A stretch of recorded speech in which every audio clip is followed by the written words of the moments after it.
Hello students, आज English grammar के अंतर्गत हम प्रेजेंट परफेक्ट कंटिन्यूअस टेंस के बारे में डिस्कस करेंगे।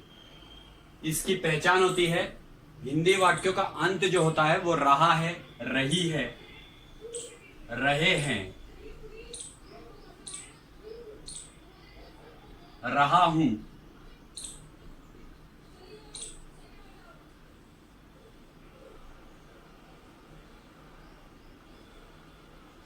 और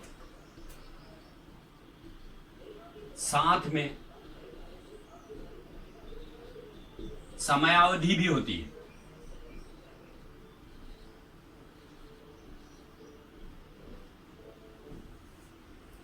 मतलब टेंस रहा, मतलब प्रेजेंट कंटिन्यूअस टेंस में भी वाक्यों का अंत रहा है, रही है, रहे हैं उसे होता है, लेकिन वहां पर समयावधि नहीं होती है। इसमें साथ में समयावधि भी होती है। जैसे हम 2 घंटे से पढ़ रहे हैं, हम 4 घंटे से अध्ययन कर रहे हैं, या हम 2 घंटे से क्रिकेट खेल रहे हैं, या हम 10 दिन से स्कूल नहीं जा रहे हैं, है ना। इस टाइप के सेंटेंस बनते हैं। तो ये प्रेजेंट परफेक्ट कंटिन्यूअस टेंस में सबसे पहले ये समझना जरूरी होता है कि यहाँ पर रहा है, रही है, रहे हैं के साथ में निश्चित समयावधि या अनिश्चित समयावधि होती है। 2 बजे से 3 बजे से, या 1980 से इसी घर में रह रहे हैं, या 2010 से इसी घर में रह रहे हैं, इस टाइप के सेंटेंसेस बनते हैं। मतलब समयावधि के साथ जब रहा है, रही है, रहे हैं या रहा हूं का उपयोग होता है तो प्रेजेंट परफेक्ट कंटिन्यूअस टेंस के अंतर्गत आता है। इसके बाद में इसके रूल्स की बात अगर अपन करें तो आज हम एक और बहुत इंपॉर्टेंट बात सीखेंगे कि सिंस कहां यूज होता है और फॉर कहां यूज होता है। क्योंकि प्रेजेंट परफेक्ट कंटिन्यूअस टेंस में सिंस और फॉर का भी उपयोग होता है।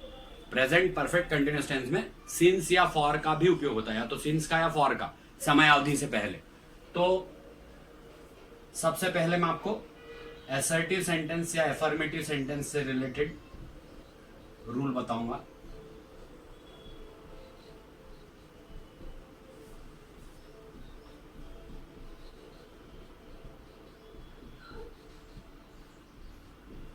तो इसमें I / we / you / they या प्लूरल जब यूज होता है सब्जेक्ट के रूप में, तो यहां पर हैव यूज करते हैं, प्लस बीन यूज करते हैं, have plus been plus verb का first form plus ING plus object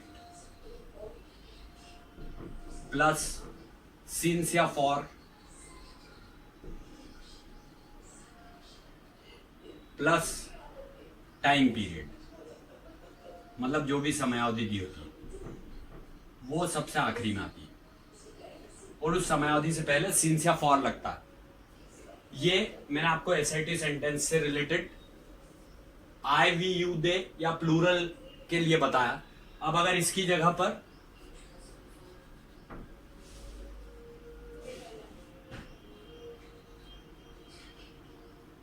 ये फर्स्ट रूल था, अब इसी में अगर अपन सेकंड देखें, ही शी इट,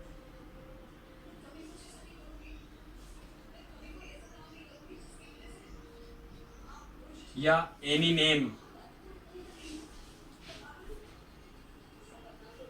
या सिंगुलर होता है कुछ भी एक वचन, तो उसके साथ में हैज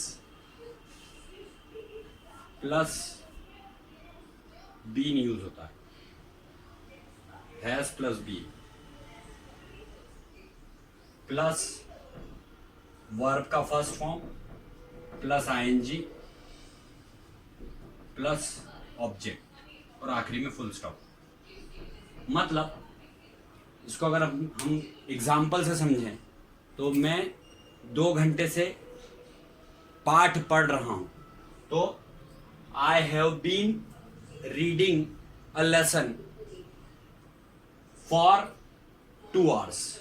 मतलब अगर 2 घंटे से, 10 दिन से, या 4 माह से, या 10 वर्षों से, इस टाइप से कुछ होता है, या 2 सप्ताह से, तो फॉर लगता है। लेकिन अगर सिंस लगाना हो तब उस समय समयावधि में क्या परिवर्तन रहता है। जैसे हम 10 बजे से बोल रहे हैं तो वहां सिंस लगेगा, या हम 1980 से बोल रहे हैं या 2010 से बोल रहे हैं तो वहां पर सिंस लगेगा कि हम 2010 से इसी घर में रह रहे हैं तो सिंस लगेगा। लेकिन हम अगर 10 साल से इसी घर में रह रहे हैं तो फॉर लगेगा। समझ में आया सिंस कहां लगता है और फॉर। तो I have been reading a lesson for 2 hours, और अगर इसी में 10 बजे से होता तो I have been reading a lesson since 10 o'clock, 10 बजे से या 5 बजे से। अब इसमें एक और चीज बतानी थी मुझे कि सिंस का उपयोग वहां भी होता है जैसे दोपहर से, सुबह से, शाम से, तब सिंस यूज करते हैं। सिंस आफ्टरनून या सिंस इवनिंग या सिंस मॉर्निंग, इस टाइप से यूज करते हैं। या आपको जुलाई अगस्त बोलना है तब भी सिंस बोलेंगे, सोमवार मंगलवार बोलना है तब भी सिंस बोलेंगे। 10 दिन से या 5 माह से या इस टाइप से कुछ वाक्य होते हैं तो उसमें फॉर लगता है। ये आप स्पष्ट रूप से समझ लीजिए। इसके बाद में अगर इसी में वह 1 घंटे से क्रिकेट खेल रहा है तो he has been playing cricket since या फॉर भी लग करके यहां पे भी टाइम पीरियड लगेगा, सिंस या फॉर, और साथ में लास्ट में टाइम पीरियड। तो he has been playing cricket since morning. अगर मान लो 1 घंटे से क्रिकेट खेल रहा है तो for 1 hour, for an hour या 1 hour यूज करेंगे, RHOUR आर। तो इसको आर प्रोनाउंस करते हैं HOUR। तो he has been playing cricket for 1 hour, या अगर वो सुबह से खेल रहा है तो he has been playing cricket since morning, इस टाइप से होगा, वहां सिंस लगेगा। और अगर 1 घंटे से खेल रहा है तो फॉर एन आवर आएगा या फॉर 1 hour, इस टाइप से आएगा। अब अगर इसी में हम निगेटिव सेंटेंस की बात करें तो इसका निगेटिव सेंटेंस जो रहता है उसमें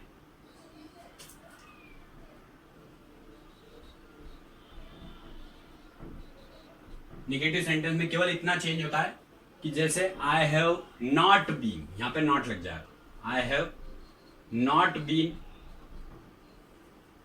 reading a book for 2 hours, या सिंस मॉर्निंग फॉर 2 hours। अगर 2 घंटे है तो फॉर 2 hours, और अगर सुबह से है तो since morning. I have not been reading a book या reading a lesson for 2 hours। यहां पर ही has not been playing cricket since morning, या he has not been playing cricket for an hour या for 2 hours, जो भी है। तो ये निगेटिव सेंटेंस बताया मैंने आपको। अब इसके बाद में हम इंटेरोगेटिव सेंटेंस की बात करेंगे। तो interrogative sentence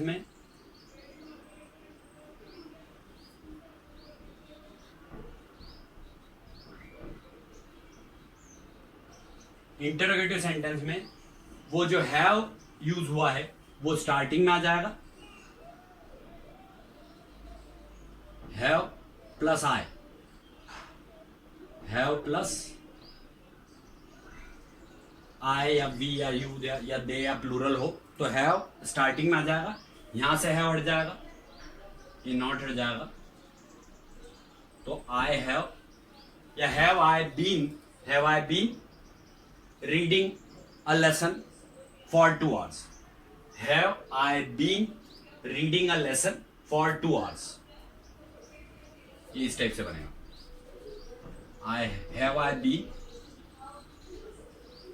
reading a lesson for 2 hours, या have I been reading a lesson for since morning.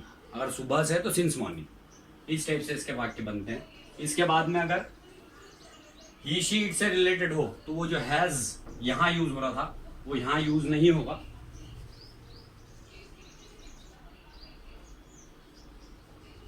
वो हैज स्टार्टिंग में यूज होगा। Has he been playing cricket for an hour, या has he been playing cricket since morning या since afternoon या since evening, जो भी है। मतलब दिन का कोई पहर हो तो उसके लिए सिंस लगता है, दोपहर या सुबह या शाम हो तो दिन का कोई पहर हो तो सिंस लगता है। अगर कोई वर्ष हो, जैसे अगर मान लो इसमें होता कि मैं 10 वर्षों से, क्या मैं 10 वर्षों से इसी घर में रह रहा हूं, तो have I been residing here for 10 hours, और अगर फॉर 10 years 10 वर्षों से है तो फॉर 10 years। और अगर यहां पर ऐसा लिखा होता कि हम 10 वर्षों से, हम से स्टार्ट हुआ, क्या हम 10 वर्षों से इसी घर में रह रहे हैं? Have we been staying in this home for 10 years या सिंस 2010। अगर वर्ष है, कोई सा वर्ष जो कि प्रदर्शित किया गया है कि 2010 से, तो सिंस 2010। और अगर 10 वर्षों से है तो फॉर, या 15 वर्षों से या 5 वर्षों से है तो फॉर लगेगा। अब इसी में has he been staying in this home since या लिविंग इन दिस होम, है ना। Has he been living in this home for 10 years या सिंस 2010 या सिंस 1990, जो भी है। तो ये हैव या हैज स्टार्टिंग में लग गया इंटरोगेटिव में। अब अगर इंटरोगेटिव प्लस निगेटिव सेंटेंस की बात करें तो इंटरोगेटिव प्लस निगेटिव, और साथ में यहां पर एक बात का और ध्यान रखना रहता है कि इंटरोगेटिव सेंटेंस में आखिरी में क्वेश्चन मार्क लगता है, जो कि मैं अभी पिछले 2-3 टेंसेस से भी आपको बताता आया हूं कि इंटरोगेटिव सेंटेंस में हमेशा आखिरी में क्वेश्चन मार्क लगता है। फिर उसके बाद में इंटरोगेटिव प्लस निगेटिव सेंटेंस की बात करेंगे। तो इंटरोगेटिव प्लस निगेटिव सेंटेंस, मैं 10 वर्षों से इसी घर में, क्या मैं 10 वर्षों से इसी घर में रह रहा हूं, तो हैव, इसी घर में नहीं रह रहा हूं तो हैव आई नॉट बीन। क्या मैं 10 वर्षों से इसी घर में नहीं रह रहा हूं तो have I not been. Not के बाद यहां be, have I not been living here या रिसाइडिंग हियर और residing in this home for 10 years, और आखिरी में क्वेश्चन मार्क। और अगर वह होता उसकी जगह तो has he been living in this home, has he not been, क्योंकि इंटरोगेटिव प्लस निगेटिव है तो has he not been residing या living in this home for 10 years, और आखिरी में क्वेश्चन मार्क। इस टाइप से इसके सेंटेंसेस बनते हैं। तो ये मैंने आपको प्रेजेंट परफेक्ट कंटिन्यूअस टेंस से रिलेटेड सारी चीजें बताई आज, और इसमें बस इस बात का ध्यान रखना रहता है कि लास्ट में इंटरोगेटिव और इंटरोगेटिव प्लस नेगेटिव सेंटेंस में लास्ट में क्वेश्चन मार्क लगते हैं। इससे पहले मैंने आपको प्रेजेंट इंडेफिनिट टेंस समझाया, प्रेजेंट कंटिन्यूअस टेंस समझाया, ये प्रेजेंट परफेक्ट कंटिन्यूअस टेंस सीखा हमने, और आज मैंने आपको इसके साथ में सिंस या फॉर से रिलेटेड भी बात बताई। तो सिंस के लिए आप ये ध्यान रखेंगे कि इसमें हमको मालूम नहीं रहता है कौन से 10 घंटे, तो सिंस जो रहता है उसके लिए अपन सिंस के लिए मॉर्निंग यूज करते हैं या इवनिंग यूज करते हैं, या 2010 या जुलाई, तो इसमें सिंस यूज होता है। जुलाई के लिए सिंस, मॉर्निंग के लिए सिंस, या इवनिंग के लिए सिंस, आफ्टरनून के लिए सिंस। और मान लो कोई ईयर है 2010 तो सिंस 2010, इस टाइप से यूज करते हैं।